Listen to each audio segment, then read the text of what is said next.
pandemic days. Sobrang hirap talaga nung time na yun.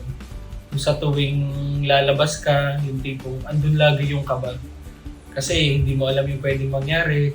Lalo't kami, mga hospital ang pinupuntahan namin.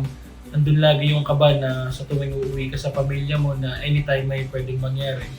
Pero dahil sa commitment sa trabaho and sa serbisyong kailangan ng ospital, masaya naman kami dahil kahit papano na itawid namin at nagawa namin ng maayos yung mga responsibilidad na dapat gawin.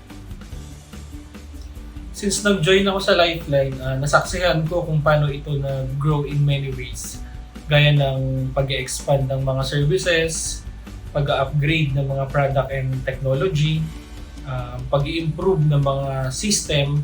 But what makes me proud is hindi nagbabago yung spirit and culture ng Lifeline. Being part of Everlife Lifeline for 8 years is a journey.